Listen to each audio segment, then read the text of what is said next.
the new LinkedIn Hiring Pro can't undo your last hire. The empty seat. Who was actually just that, an empty chair in your office because you couldn't find someone to fill it. So it just sat there costing you money with all its fancy ergonomic features. But LinkedIn Hiring Pro can make it easy to fill that seat with the right candidate. With nearly 60% of businesses finding someone to interview in the first week alone. Hire right the first time with LinkedIn Hiring Pro. Post a free job today at linkedin.com/quality.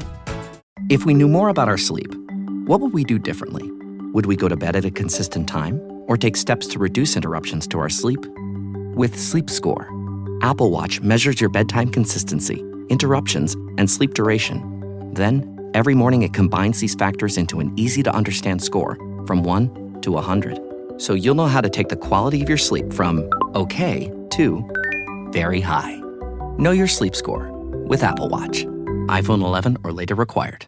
Salut à toutes, salut à tous, bienvenue sur le Tour du Pays Basque, une course par étapes entre les deux monuments du Tour des Flandres et de Paris-Roubaix. Et une course qui promet d'un point de vue du suspense, ça sera peut-être la course à étapes la plus serrée qu'on ait depuis le début de la saison.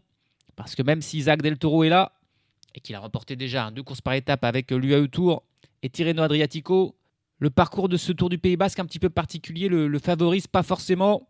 Parce que ça a beau être un tour montagneux, il n'y a aucune arrivée au sommet en fait. Il n'y a que des arrivées soit dans des murs d'environ 1 km à chaque fois, sur des pentes à 7-8%, soit même des arrivées sur le plat. Par contre, dans chaque étape, il y aura beaucoup d'ascensions à franchir. Mais du coup, ça veut dire que les écarts devraient être moindres et que beaucoup se jouera dans le chrono inaugural, qui lui aussi est plutôt vallonné. Et dans cet exercice du chrono, un coureur comme Juan Ayuso, qui est présent, ou même Paul Sexas, semble plus fort qu'Isaac Del Toro. Donc il aura vraiment une grande importance, ce chrono inaugural.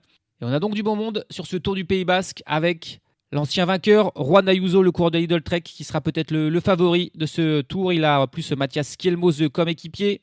On a un autre ancien vainqueur, double vainqueur même, Primož Roglič, vainqueur en 2018 et en 2021 qui sera là. Et il sera en plus épaulé par Florian Lipovic. Donc là, c'est vraiment un gros duo du côté de la Red Bull Bora-Hansgrohe. On a donc Isaac Del Toro qui sera là pour la Team Emirates qui en sera le leader avec McNulty ou Marc Soler comme équipier.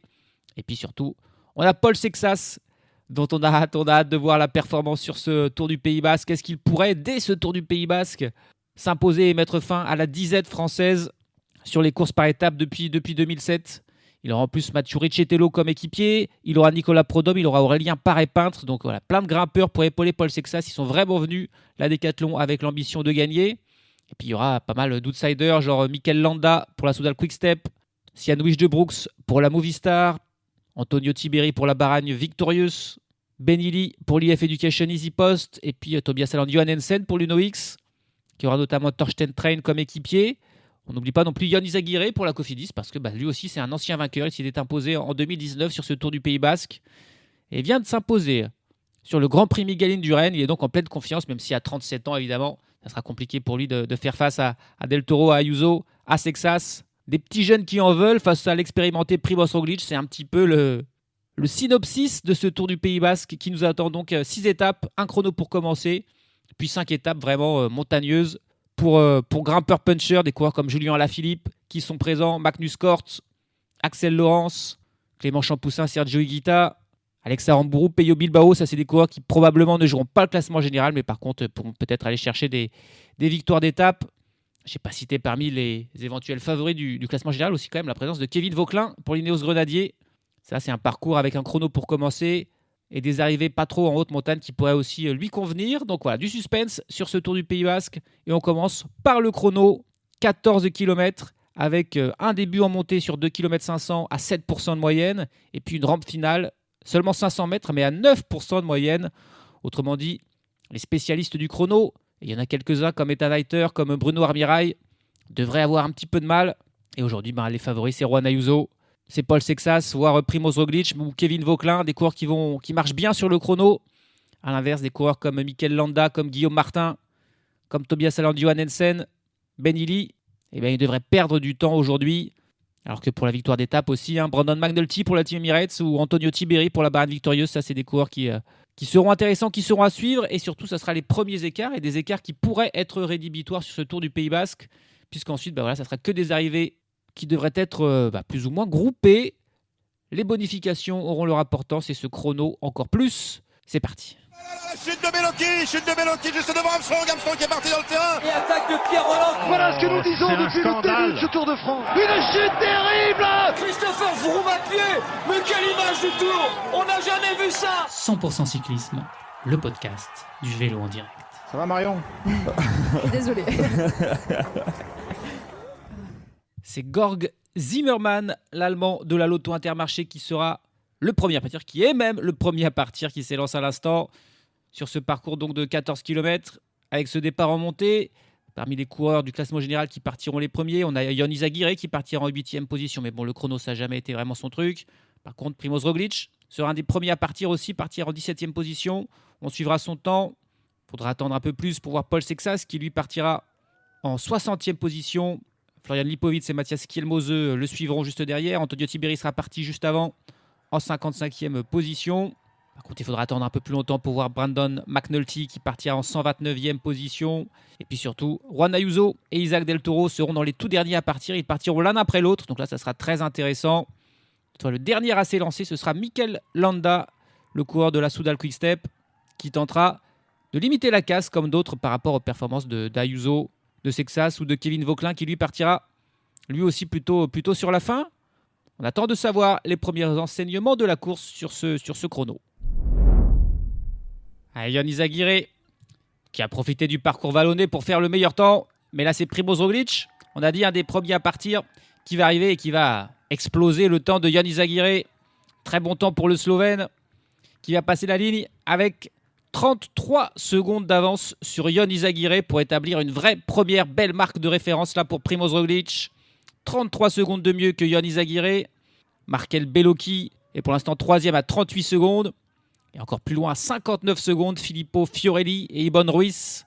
Voilà des coureurs qui sont partis dans les premiers, mais voilà, qui n'ont pas forcément d'ambition ni au général ni aujourd'hui, qui sont pointés à plus de 59 secondes. Mais il y a déjà un premier danger sur la route pour Primož Roglič avec Tobias Aland Johannesen, pourtant pas un spécialiste du chrono, mais voilà vraiment ce parcours très particulier. 2 km 500 de montée, puis en gros 10 km de descente. Et avec ce petit mur final, ça peut correspondre à Johannesen, au premier point intermédiaire qui est situé en haut de l'Alto de Santo Domingo, qui est les 2 premiers kilomètres en ascension. Tobias Aland Johannesen avait 1 seconde d'avance sur Primož Roglič, et puis le point intermédiaire 2, qui est de manière assez étonnante situé seulement 2 km plus loin, après un petit peu de descente.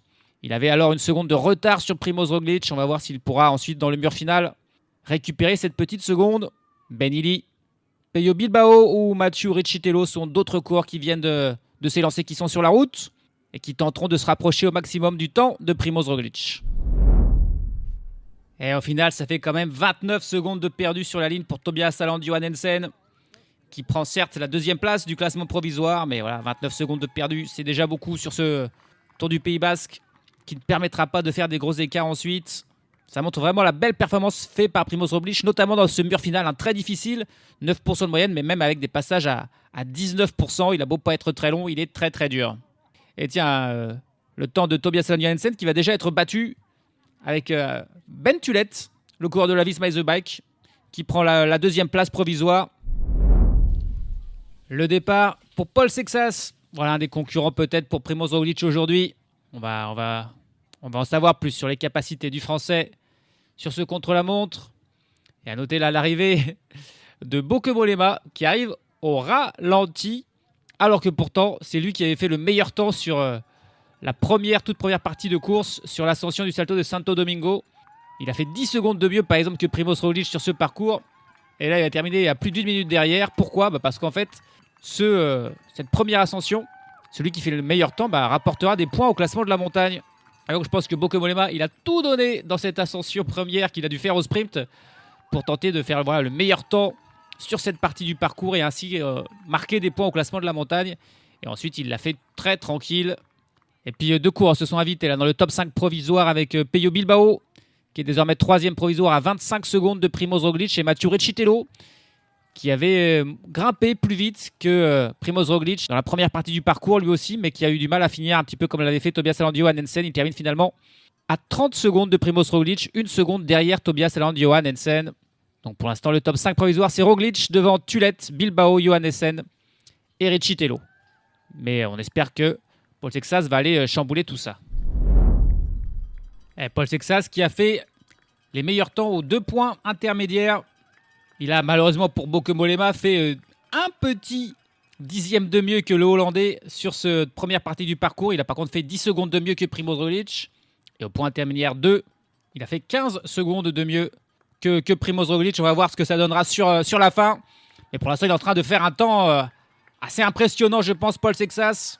On a un autre Français qui a fait un bon temps, Bruno Armirail, qui a pris la 2e place provisoire à 22 secondes de Primož Roglič.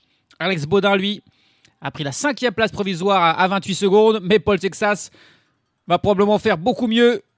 Ouais, il va faire un temps énorme. Il va exploser même le temps de Primož Roglič. Paul Sexas, j'ai l'impression, il vient de doubler le coureur qui était parti 2 minutes avant lui. C'est-à-dire que c'est le 2e coureur qui double. Il en a doublé 1, il en a doublé 2. Il finit au sprint. Et il va mettre pratiquement 30 secondes à Primož Roglič. Quel temps de Paul Sexas, incroyable.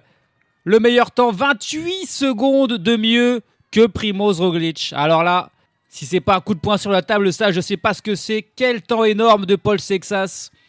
Parce que Primož Roglič, c'était pas n'importe quoi ce qu'il avait fait. Et là, il lui met 28 secondes pour Paul Sexas. C'est assez dingo. Et il prend la première place provisoire et il pourrait peut-être bien la garder jusqu'au bout. À part Juan Ayuso, peut-être Brandon McNulty. Je vois pas trop qui pourrait aller chercher ce temps.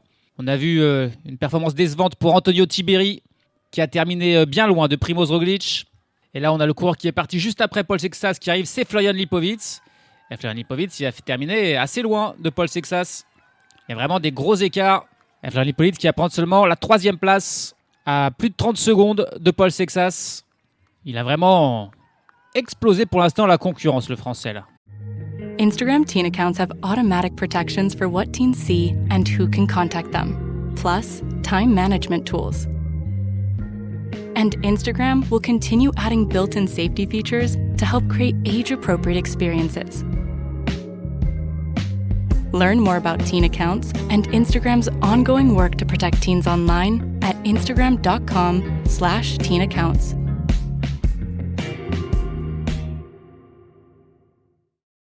This episode is brought to you by Perfect Bistro Cat Food. Cats, this ad is for you. Has your human ever called you picky, persnickety, choosy? If so, Perfect Bistro Cat Food is for you. With ingredients like wild-caught tuna and pasture-raised lamb, tantalizing textures, and delectable flavors that meet even the most discerning cat standards. You're not picky, you're just perfectionists. Perfect Bistro, mealtime perfection for every cat. Have your human visit perfectbistro.com.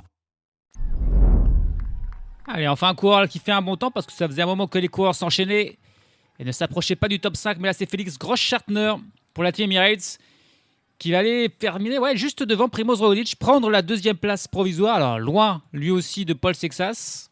Mais il vient faire une petite seconde de mieux que Primož Roglič pour prendre la 3e place à 27 secondes de Paul Sexas. Roglič est donc désormais 3e, Florian Lipowitz 4e et puis c'est Matthias Skjelmose qui occupe la 5e place à 45 secondes de Paul Sexas. Le temps un petit peu surprise là de Félix Grossschartner pour la Team Emirates. Mais attention, il y a un autre coureur de la Team Emirates que l'on attend et ce serait moins une surprise s'il performait, c'est Brandon McNulty qui va bientôt partir. Et après lui, il ne restera plus que 25 coureurs, dont Kevin Vauquelin, dont Juan Ayuso et Isaac Del Toro. Et Brandon McNulty qui arrive à son tour et qui va finir assez loin de Paul Sexas. Il n'aura même pas de top 5. Il fait le 7e temps à 43 secondes de Paul Sexas.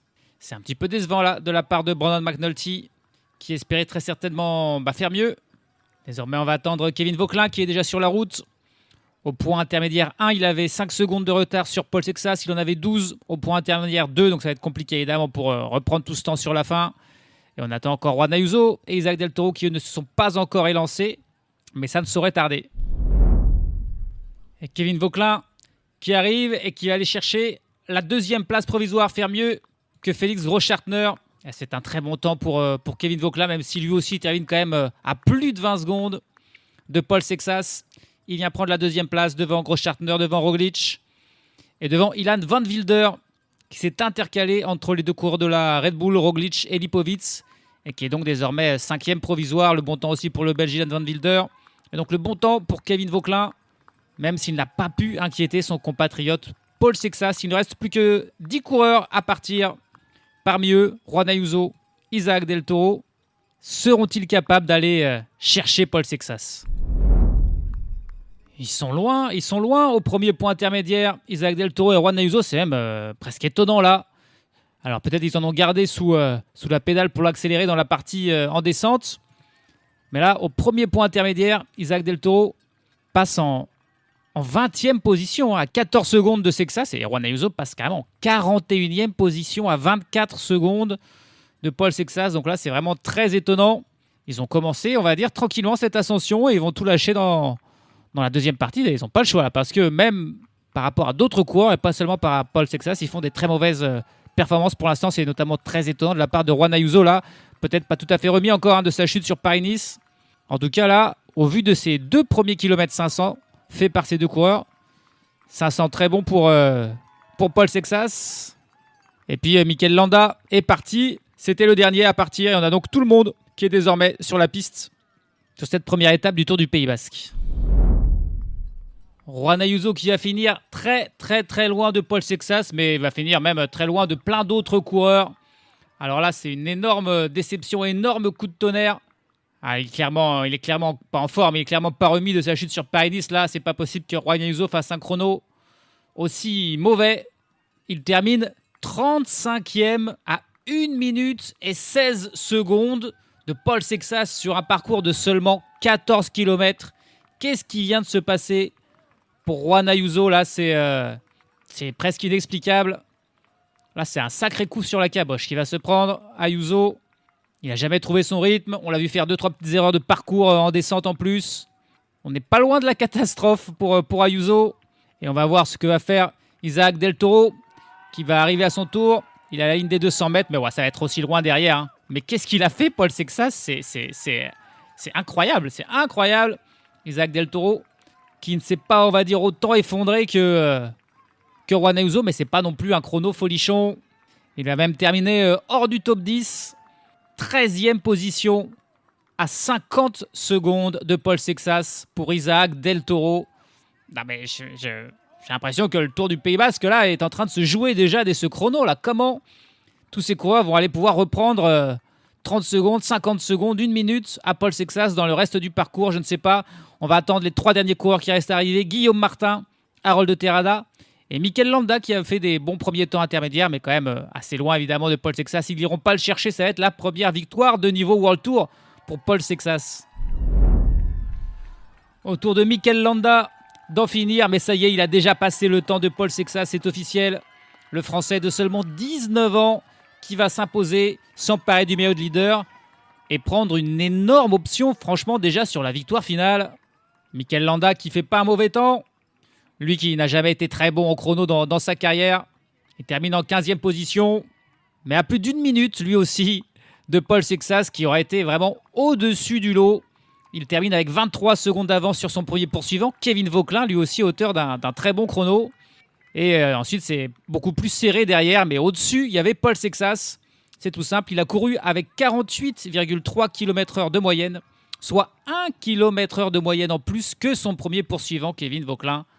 Il avait une jambe au-dessus de tout le monde aujourd'hui, Sexas, et il s'impose et frappe un énorme coup sur ce Tour du Pays Basque.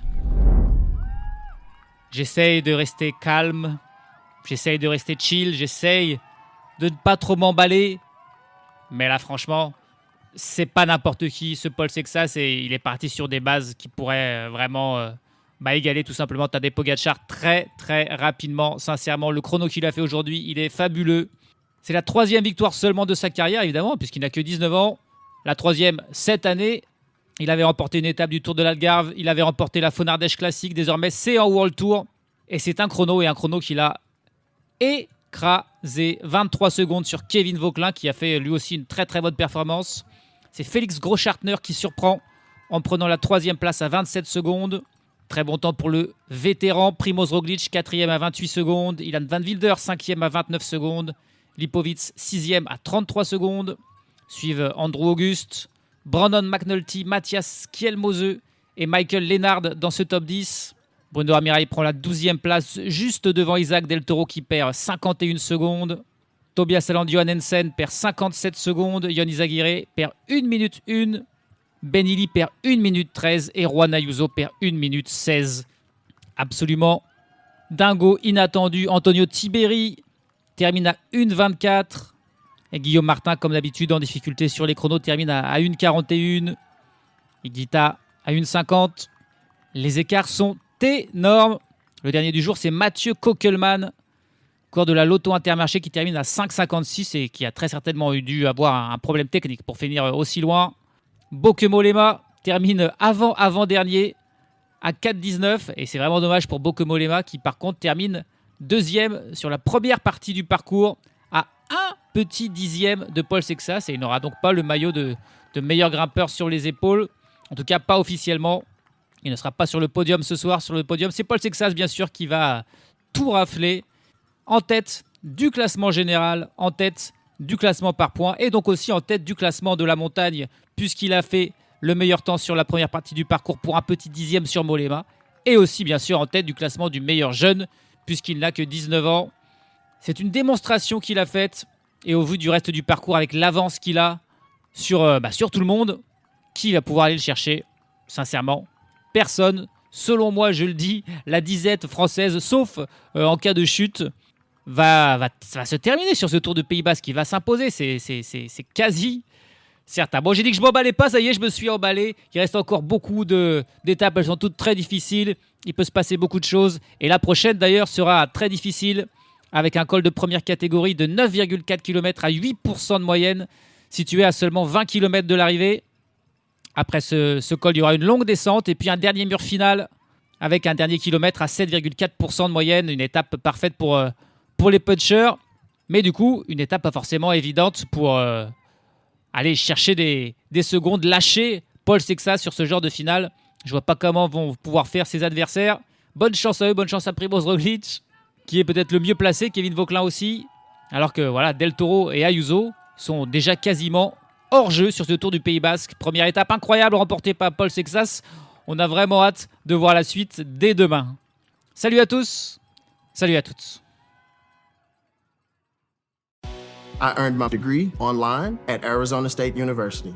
I chose to get my degree at ASU because I knew that I'd get a quality education, they were recognized for excellence, and that I would be prepared for the workforce upon graduating. To be associated with ASU, both as a student and alum, it makes me extremely proud, and having experienced the program, I know now that I'm set up for success. Learn more at asuonline.asu.edu.